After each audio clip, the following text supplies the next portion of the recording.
Asia की सबसे बड़ी और दुनिया की दूसरी सबसे बड़ी अर्थव्यवस्था चीन इन दिनों मुश्किल में है। चीन की विशाल अर्थव्यवस्था ढहने लगी है। कभी दुनिया की फैक्ट्री कहलाने वाला चीन आज खुद आर्थिक मुश्किलों से जूझ रहा है। चीन में नौकरियां खत्म हो रही हैं, जनसंख्या बूढ़ी हो रही है। चीन की कंपनियों पर कर्ज का बोझ बढ़ता जा रहा है। रियल एस्टेट का कारोबार ध्वस्त होता जा रहा है। विदेशी कंपनियों ने भी चीन से मुंह मोड़ना शुरू कर दिया है। चीन की इस हालत पर दुनिया भर की निगाहें टिकी हुई है।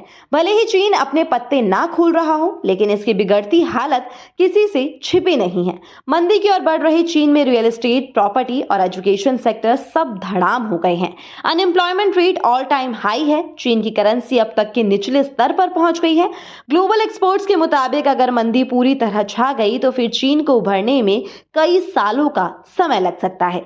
लेकिन अब सबसे बड़ा सवाल ये उठता है कि जो देश अब तक अमेरिका को पछाड़ने की होड़ में लगा था, उसकी ये हालत कैसे हो गई? तो इसके कई अलग अलग रीजंस माने जा रहे हैं।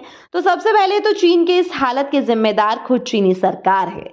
जानकारों की माने तो चीन की इस खराब अर्थव्यवस्था के पीछे जिनपिंग सरकार का वो इकोनॉमिक मॉडल है जिसमें बड़े पैमाने पर इंफ्रास्ट्रक्चर, फैक्ट्री और रियल एस्टेट में इन्वेस्ट तो कर दिया, लेकिन उससे कोई मुनाफा नहीं मिला।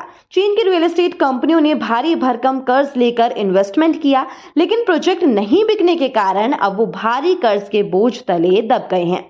कंपनियां दिवालिया हो रही हैं। चीन का रियल एस्टेट सेक्टर डूब रहा है और वहां की सरकार उसे बचाने के लिए कोई भी उपाय नहीं कर रही है।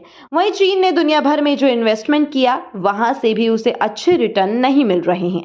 चीन ने पाकिस्तान, श्रीलंका जैसे देशों में बड़ा इन्वेस्टमेंट किया, लेकिन अब वो इन्वेस्टमेंट बेकार साबित हो रहा है। फिर है चीनी सरकार की नीतियां। जी हाँ, चीन की सरकार की नीतियां भी आज चीन की इकोनॉमी के इस हालात के लिए जिम्मेदार है। चीन की अर्थव्यवस्था सप्लाई और एक्सपोर्ट पर टिकी है, लेकिन अमेरिका जैसे देशों से दुश्मनी ने बाकी बची कसर भी निकाल दी है। अमेरिका के साथ लंबे समय से चल रहे ट्रेड वॉर में फंसे रहने का असर अब चीन पर दिखने लगा है।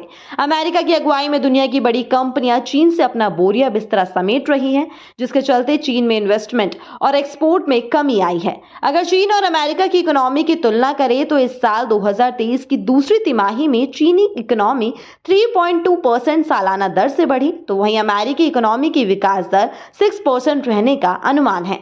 साल 1980 से 2020 के बीच चीन की इकोनॉमी में तेजी से ग्रोथ देखा गया, लेकिन अब उसी चीन की अर्थव्यवस्था सिकुड़ती जा रही है। रिपोर्ट्स की माने तो चीन के इस हालत की जिम्मेदार चीन की सरकार है। शी जिनपिंग की सरकार ने अपनी विस्तारवादी नीतियों, कर्ज देकर छोटे और गरीब देशों को अपने जाल में फंसाने की चाल और अमेरिका जैसे देशों से दुश्मनी लेकर चीनी अर्थव्यवस्था को इस हालत में पहुंचा दिया है। साथ ही आपको बता दें कि हाल ही में ब्रिक्स सम्मेलन के दौरान जिस तरह से चीनी राष्ट्रपति शी जिनपिंग चीन की अर्थव्यवस्था पर बोलने से बचने की कोशिश करते रहे, वो दुनिया भर के मन में सवाल उठा रहा है। ब्रिक्स में उन्हें बीजिंग की इकोनॉमी पर बोलना था, लेकिन उन्होंने अपनी जगह कॉमर्स मिनिस्टर को भेजकर दुनिया से एक बार फिर चीन की खस्ता हाल इकोनॉमी को छिपाने की कोशिश की। लेकिन उनके इतने छिपाने के बावजूद आज उनकी आर्थिक स्थिति दुनिया के सामने है।